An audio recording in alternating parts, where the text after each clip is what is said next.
Sebelum lanjut ke alur ceritanya, mohon bantu Mimin dengan cara like dan subscribe, biar Mimin bisa terus menghibur kalian. Eits, jangan lupa komen juga ya, karena dengan masukan dari kalian pemirsa terkasih, semoga channel ini lebih berkembang. Terima kasih. Bab 2851. Setelah merenung sejenak, Harvey York bertanya pelan. Siapa latar belakangnya? Fabian Hamilton tentu saja sudah mengetahuinya sebelumnya.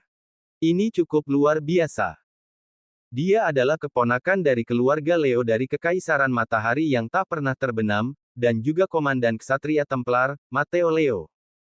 Harvey tertegun. Negara dan Templar terdengar familiar, namun ini pertama kalinya ia mendengar nama itu. Lebih spesifik, keluarga Leo dari Kekaisaran Matahari yang tak pernah terbenam adalah cabang terpisah dari keluarga utama di Hong Kong saat itu. Konon, pewaris muda yang menjabat dari keluarga itu adalah Jason Leo. Pria ini pernah menjadi kepala dari 4 Master Hong Kong. Taktik dan metodenya luar biasa.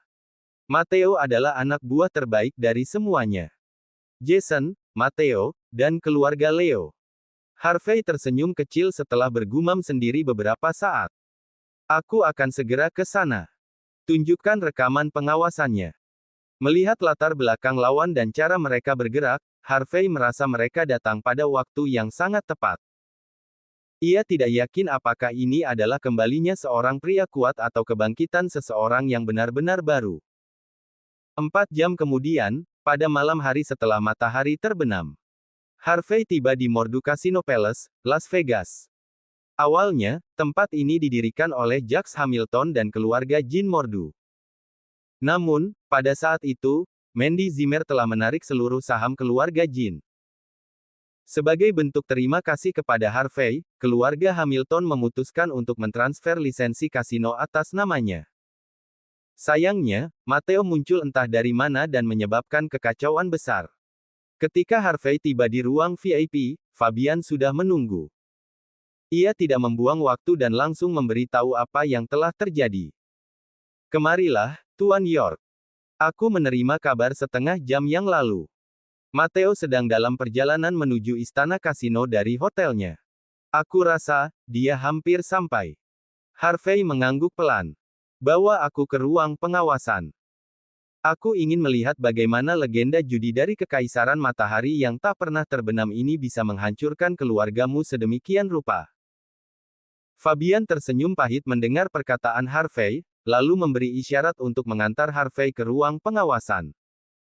Hanya ada 2 anak buah terpercaya Fabian di dalamnya.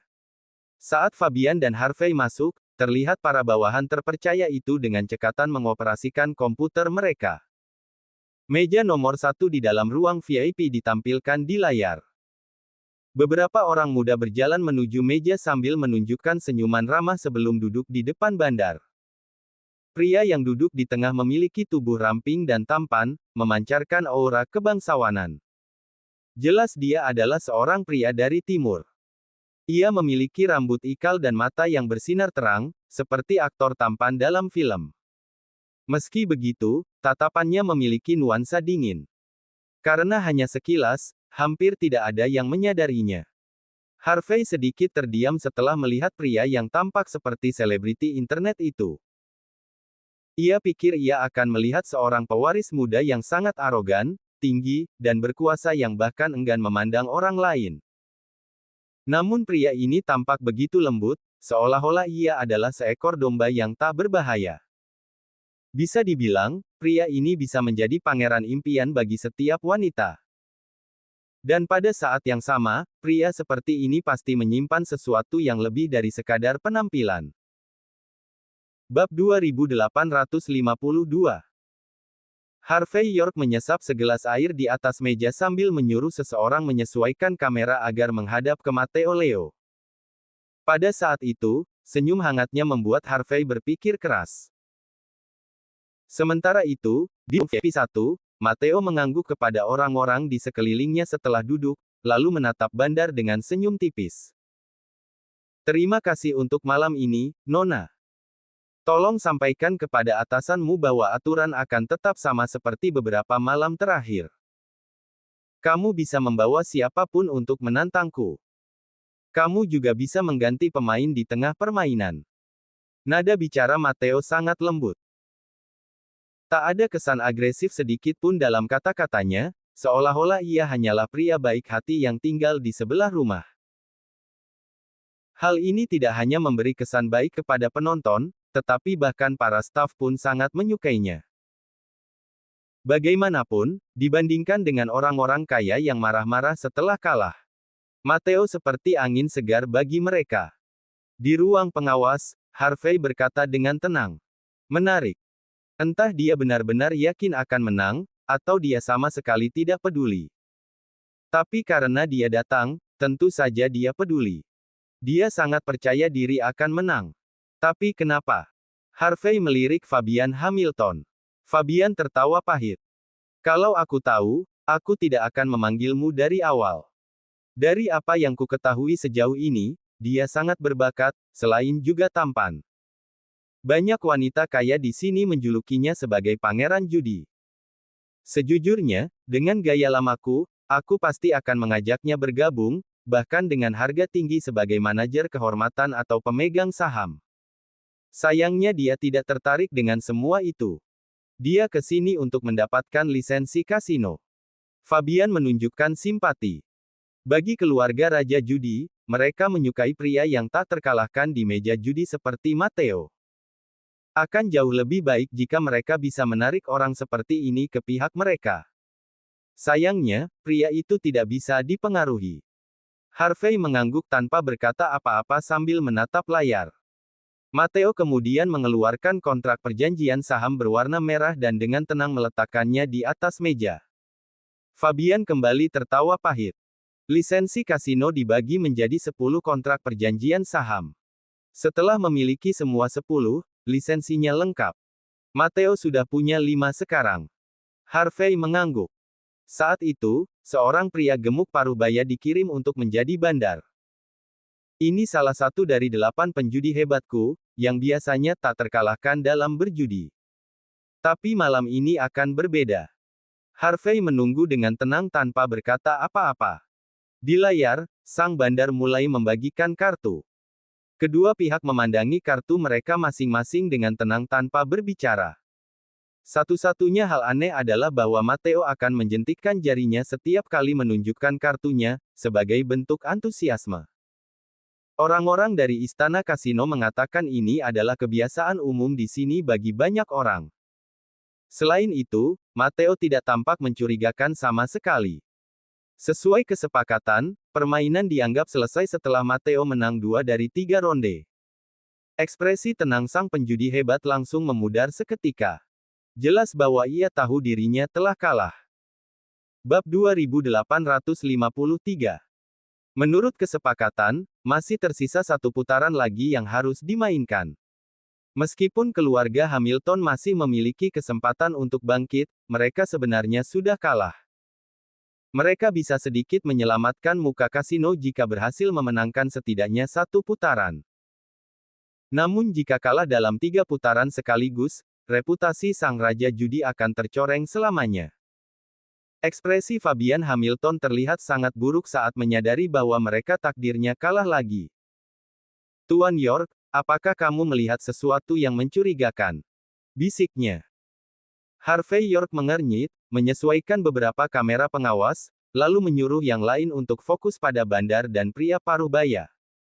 Di layar besar, 3 wajah ditampilkan berdampingan. Dibandingkan dengan sikap tenang Matteo, 2 orang lainnya terlihat sangat gugup hingga keringat dingin mengalir di leher mereka. Fabian sangat khawatir saat melihat pemandangan itu. Jika mereka kalah di putaran ini, bukan hanya lisensi kasino yang akan hilang. Kekalahan 15 kali berturut-turut akan sangat merugikan, dan akan menghancurkan reputasi keluarga Hamilton. Bahkan sang raja judi pun tentu akan merasa cemas. Snap!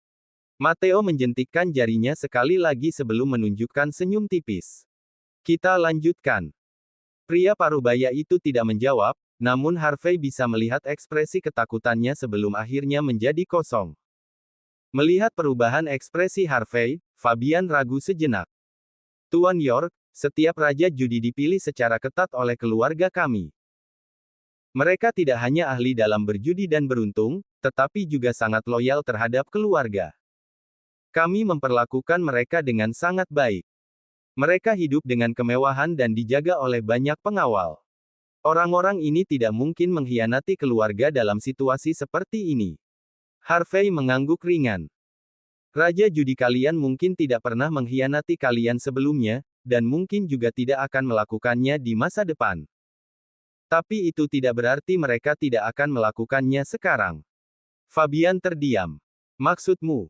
Harvey menatap langsung ke mata pria paruh baya itu. Apakah kamu memperhatikan tatapannya yang kosong? Ia terlihat seperti seseorang yang baru bangun tidur, hampir tidak sadar. Fabian mengernyit lalu memerintahkan bawahannya untuk fokus pada mata pria tersebut. Seperti yang diduga, pria paruh baya itu terlihat tidak fokus. Ekspresi bingung terlihat jelas di wajahnya. Sebenarnya, kondisi seperti itu tidak terlihat pada orang biasa. Setelah mempertimbangkan situasi sejenak, Fabian lalu berbisik. Ia terlihat seperti berjalan dalam tidur tapi bertindak normal. Sepertinya begitu, kata Harvey sambil mengangguk. Ia sudah menemukan jawabannya.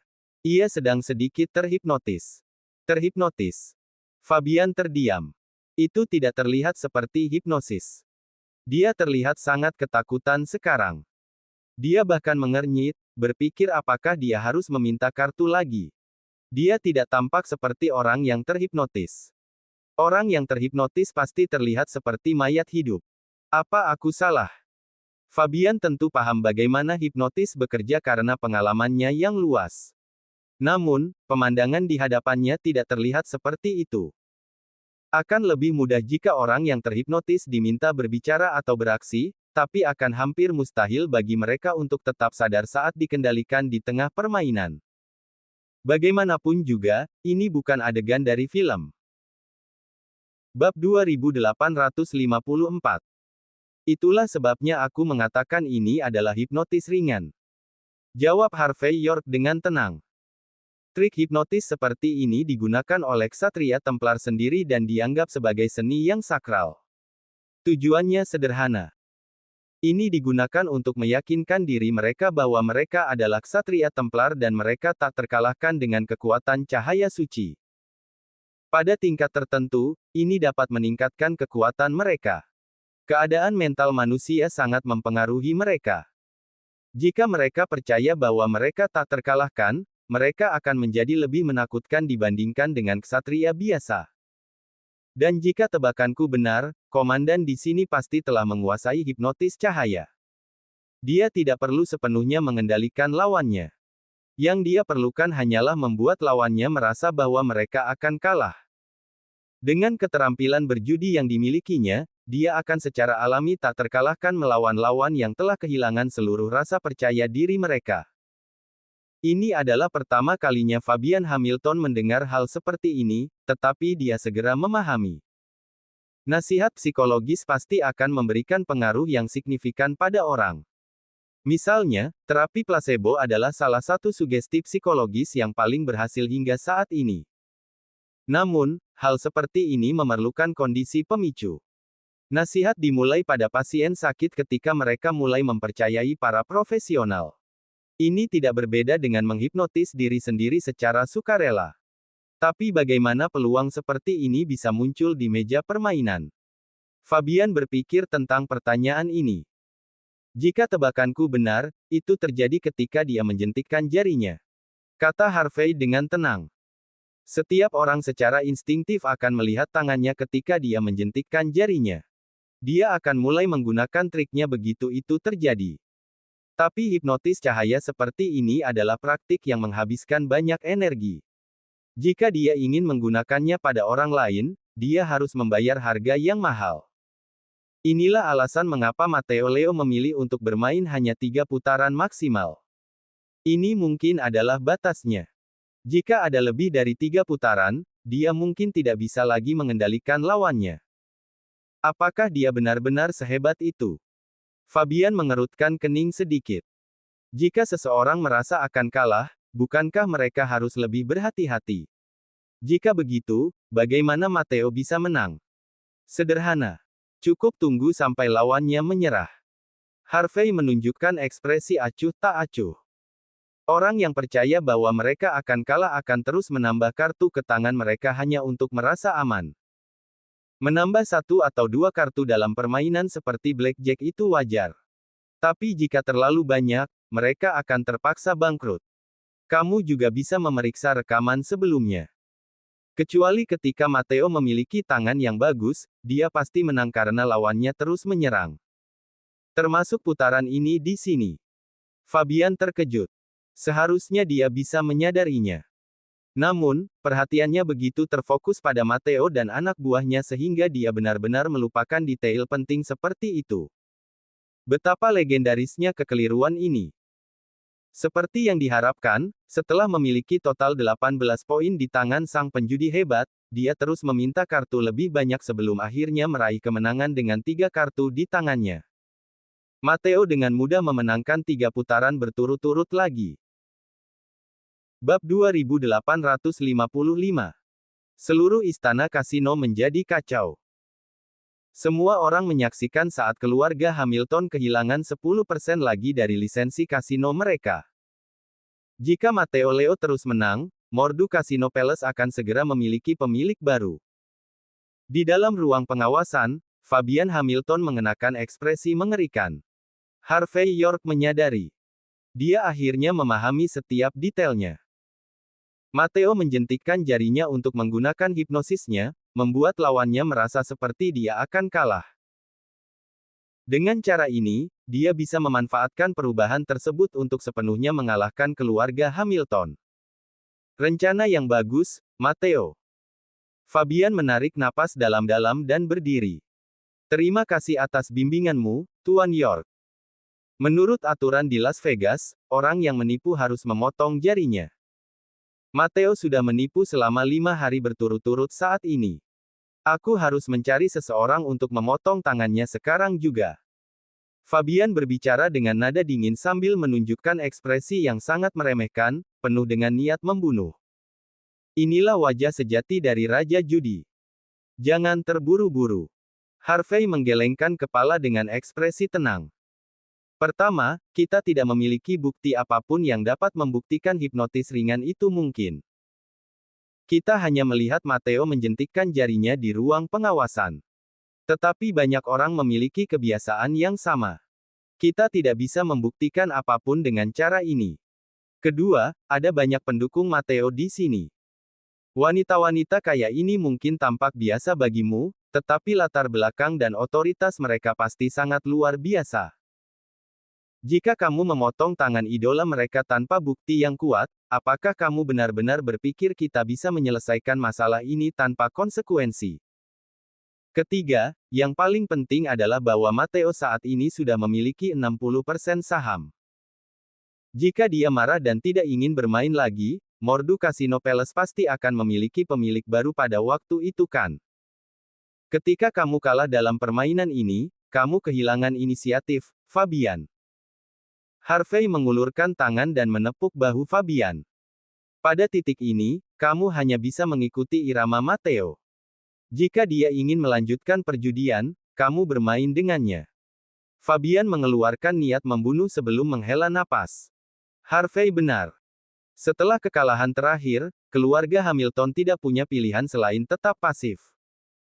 Fabian menunjukkan ekspresi kesal dan berkata, "Anak ini akan datang lagi besok."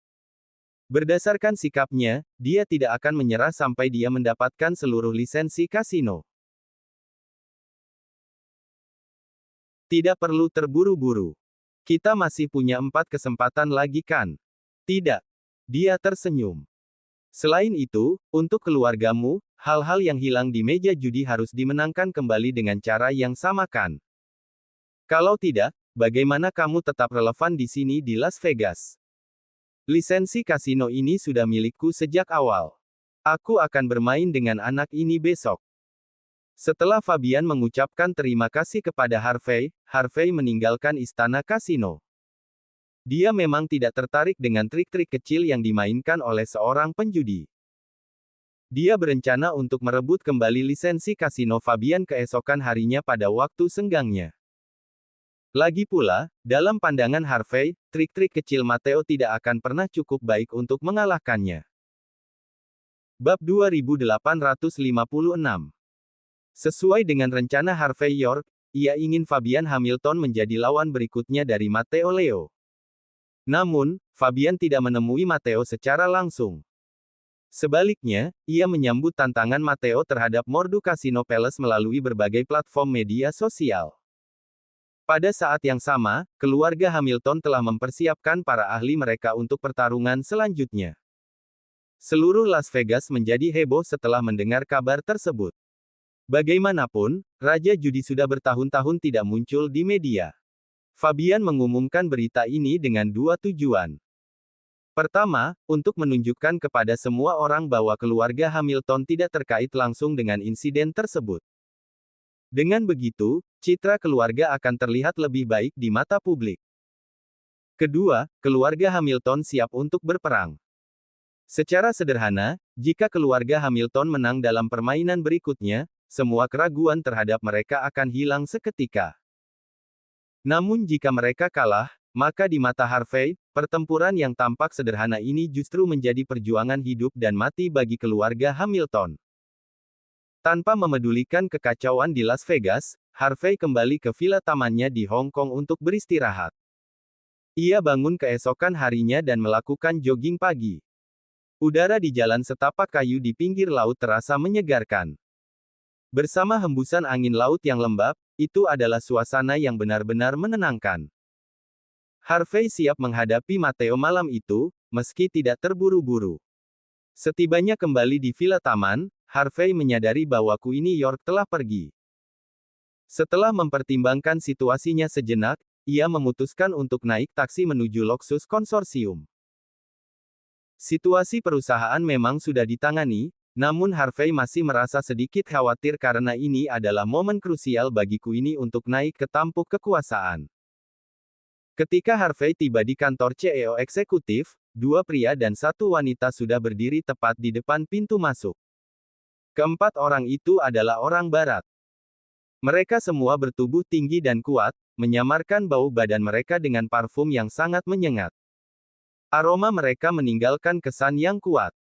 Harvey merasa pernah melihat mereka sebelumnya, namun ia tak dapat mengingat di mana. Saat sedang memikirkan situasinya, pintu kaca kantor tiba-tiba terbuka. Queenie terlihat mengenakan pakaian bisnis sambil berbicara kepada seseorang. Terima kasih atas jamuannya, Tuan Leo, tetapi tolong sampaikan pesan dariku. Perkataan itu hanyalah candaan saat itu. Tidak berlaku lagi. Selain itu, aku tidak pernah menganggap serius kata-kata tersebut. Aku berharap tuan mudamu berhenti mengejarku. Jika ia merasa terganggu, aku bisa memberinya kompensasi sebesar 1,5 juta dolar untuk penderitaan mentalnya. Tetapi jangan mencoba melakukan hal lainnya. Aku hanya wanita biasa, dan aku tidak tertarik untuk naik ke puncak dengan cara seperti ini. Seorang pria berambut keriting yang mengenakan setelan jas keluar dari kantor. Bahkan saat itu pun, ia masih menunjukkan senyuman yang memikat. Mata Harvey berbinar. Ia mengenali pria itu. Itu Matteo. Dunia memang sempit. Matteo sama sekali tidak marah. Meskipun diusir dari kantor, ia tetap tersenyum ramah. Nona York, aku datang ke sini untuk menyampaikan ketulusan Tuan Muda Leo. Aku sudah memberitahumu identitas dan statusnya di Kekaisaran Matahari yang tak pernah terbenam. Kamu seharusnya tahu bahwa Hong Kong masih berada di bawah kekuasaan mereka, sekuat apapun tempat ini. Tidak peduli seberapa kuat keluargamu di sini. Di hadapan Kekaisaran Matahari yang tak pernah terbenam, kalian semua hanyalah anjing di tempat ini. Jika Tuan Muda Leo menginginkannya, bukanlah hal yang sulit baginya, untuk menghancurkan Luxus Konsorsium, bahkan keluarga York Hong Kong sekalipun. Bab 2857. Adapun dirimu, mungkin kau hanya menolak kemurahan hati Tuan Muda Leo. Tapi baginya, ini bisa dianggap sebagai pernyataan perang. Kau wanita yang cerdas. Kau, lebih dari siapapun, seharusnya tahu bahwa pusat keuangan dunia bukan di Coupeville, Amerika. Tapi di Wales, dari Kekaisaran Matahari yang tak pernah terbenam. Jika kau memprovokasi Tuan Muda Lee, yang memiliki wewenang penuh atas Wales, kau tahu persis bencana macam apa yang akan menimpa perusahaan ini dan keluarga York Hong Kong. Pikirkan baik-baik, Nona York. Mateo Leo tersenyum sambil memberikan peringatan yang terdengar ramah kepada Queenie York. Lagi pula, kau hanyalah seorang CEO eksekutif. Kau memang bisa menolak Tuan Muda Leo atas kehendakmu sendiri, tetapi apakah kau pikir keputusanmu mewakili seluruh perusahaan dan keluargamu? Aku harap kau mempertimbangkannya. Tidak disarankan untuk menolak tawaran ini secara langsung. Dengan cara ini, kita bisa saling berkompromi. Bukankah begitu? Mateo menunjukkan senyum tipis. Meskipun kata-katanya terdengar manis, jelas itu adalah ancaman yang disamarkan seolah demi kebaikan Queenie. Harvey York menyipitkan mata. Ia tidak tahu pasti hubungan seperti apa yang dimiliki Queenie dengan Tuan Muda Leo. Namun ia menduga pria itu tak lain adalah pemimpin dari 4 penguasa Hong Kong, Jason Leo sendiri. Kata-kata Mateo terdengar seperti nasihat bersahabat, namun sejatinya adalah ancaman terselubung. Harvey tidak melangkah lebih dekat. Ia berdiri di sudut lorong sambil mengamati situasi dengan tenang. Aku menghargai niat baikmu, Mateo. Queenie menunjukkan ekspresi dingin menghadapi ancaman Mateo. Ini adalah urusanku sendiri. Aku tidak butuh bantuan siapapun. Aku akan katakan sekali lagi. Aku menolak tawaran itu. Kembalilah dan sampaikan pada Jason bahwa aku lebih memilih menikah dengan seekor anjing daripada dengannya. Suruh dia berhenti bermimpi. Kau benar-benar seperti yang dikatakan rumor, Nona York. Seorang wanita tangguh, namun juga tidak waras. Mateo menghela napas sambil menunjukkan ekspresi tak berdaya. Tapi aku tetap akan menyampaikan hal yang sama padamu. Tolong pikirkan kembali keputusanmu. Bagaimanapun juga, pernikahan kalian tidak akan merugikanmu. Mungkin ayahmu, pamanmu, dan nenek York juga akan setuju. Tidak ada kata mungkin. Aku yang menentukan segalanya dalam urusan ini. Seru Queenie dengan dingin. Pengawal, usir orang ini. Begitu mendengar perintah Queenie, beberapa pengawal maju, memberi isyarat agar Mateo pergi. Tolong jangan gegabah, Nona York. Pikirkan ini baik-baik. Mateo tersenyum hangat dan melambaikan tangan sebelum pergi bersama pengikutnya. Namun begitu masuk ke dalam lift, wajahnya langsung menunjukkan ekspresi tajam. Saat Harvey hendak menuju kantorku ini, ia mendengar Mateo menelepon. Karena wanita jalang ini tidak mau menurut, maka kita akan memaksanya. Harvey menyipitkan mata. Ia tahu bahwa kemunculan Mateo bukanlah kebetulan semata. Insiden di Las Vegas, dan kini yang ini. Bukan hanya Queenie dan Fabian Hamilton yang menjadi sasaran, tapi juga Harvey sendiri. Pemimpin sebelumnya dari 4 penguasa Hong Kong dan Baron Kekaisaran Matahari yang tak pernah terbenam saat ini, Jason Leo. Setelah merenungkan situasinya sejenak, Harvey pun membuka pintu kantor Queenie. Bab 2858. Bukankah sudah kukatakan? Aku menolak. Keluar dari sini. Queenie York masih dalam keadaan marah. Begitu melihat seseorang membuka pintu, ia langsung menyerang.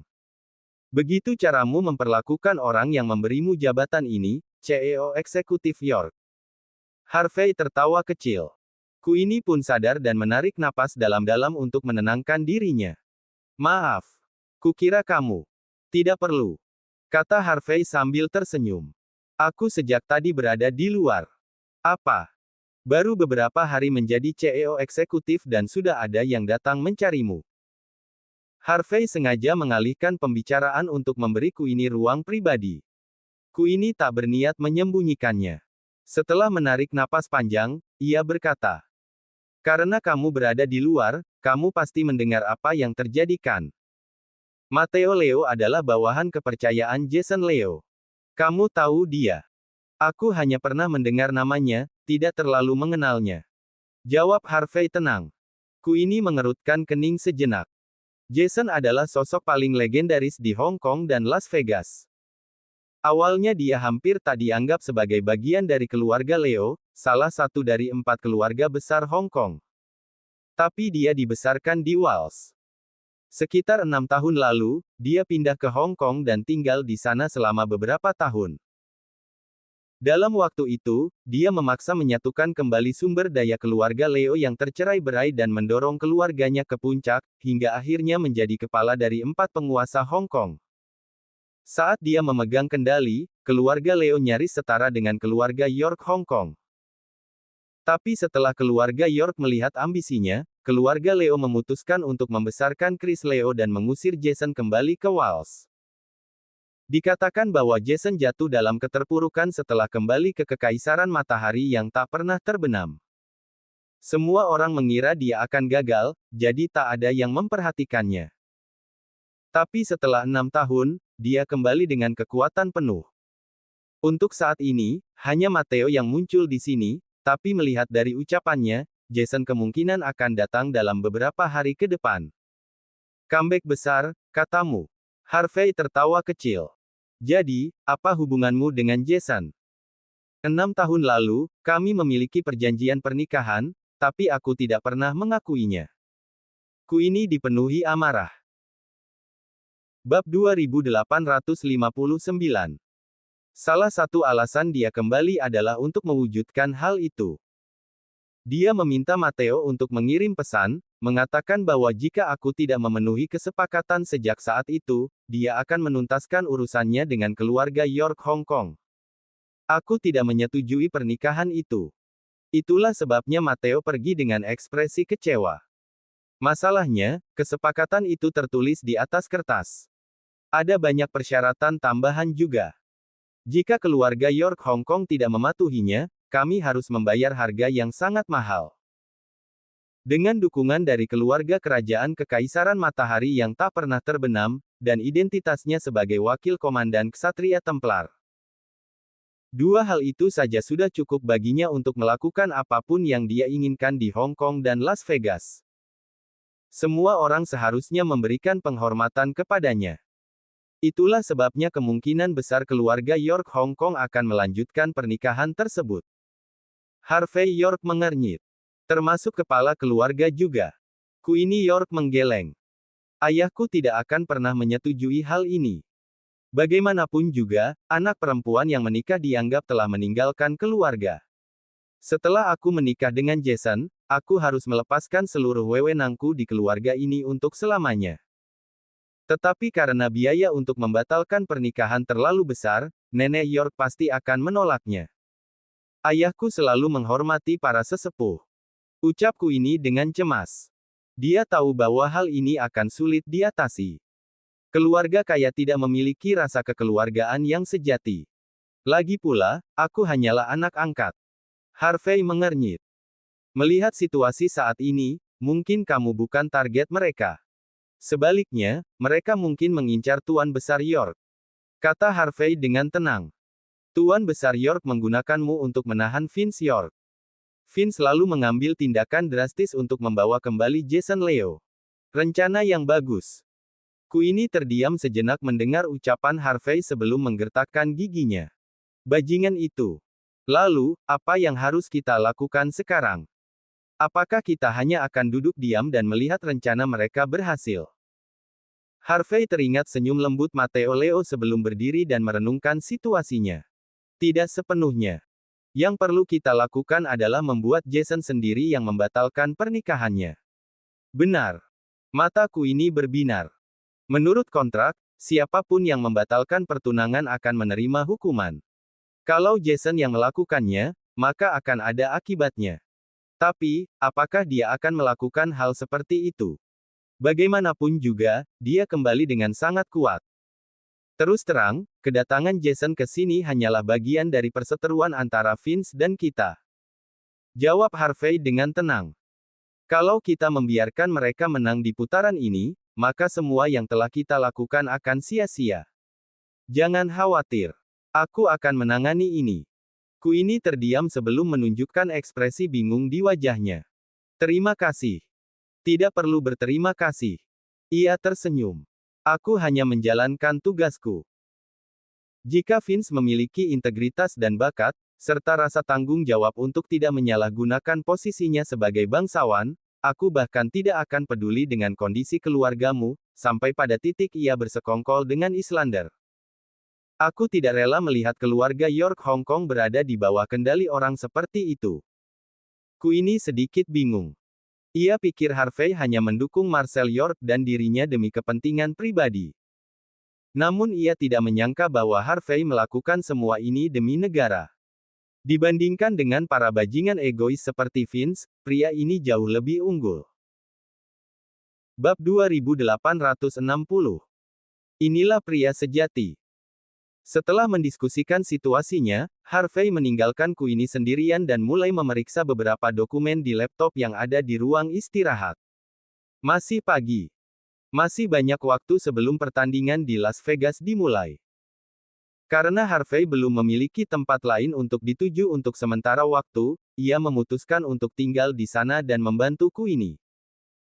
Setelah memeriksa dokumen-dokumen tersebut, Harvey merasa sedikit bosan, lalu ia masuk ke platform media sosial dengan akun atas namanya.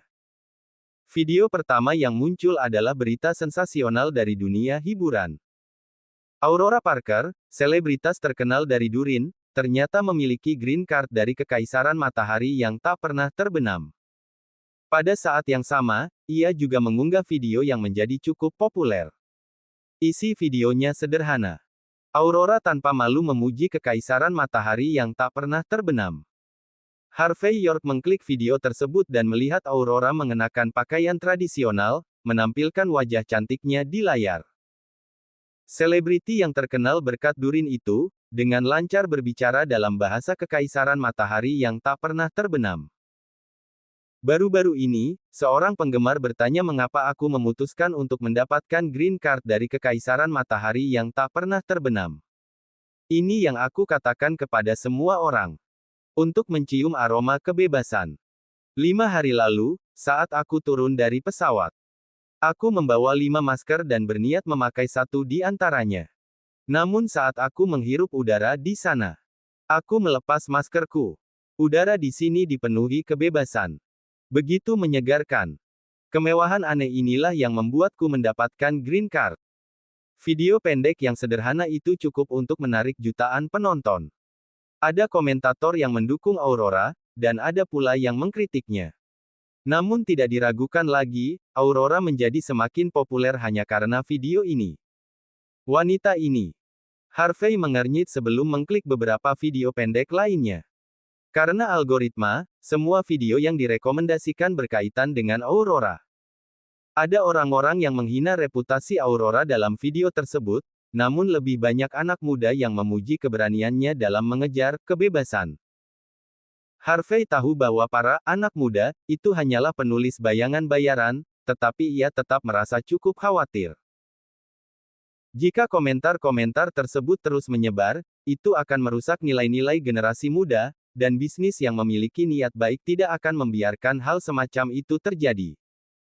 Setelah merenung sejenak, Harvey mengirim pesan kepada Yvonne Xavier. Bagi Harvey, Aurora hanyalah seorang anak, tetapi Durin mempertaruhkan nama baiknya demi dia. Maka ia harus menghadapi situasi ini. Pada saat yang sama, Harvey berencana untuk memberi pengarahan kepada Cynthia Zimmer setelah dia kembali ke Mordu. Ia ingin Cynthia menandatangani kontrak dengan Durin agar bisa menjadi generasi berikutnya dari selebritas internet terkenal yang dapat menyebarkan hal-hal positif. Sementara Harvey memikirkan hal-hal tersebut, waktu terus berlalu. Tak lama, sudah pukul 12 siang. Queenie York berdiri sambil melakukan peregangan ringan. Melihat Harvey yang masih di sana, dia tidak bisa menahan senyumnya. Kalau kamu tidak ada kegiatan, bagaimana kalau kita makan bersama?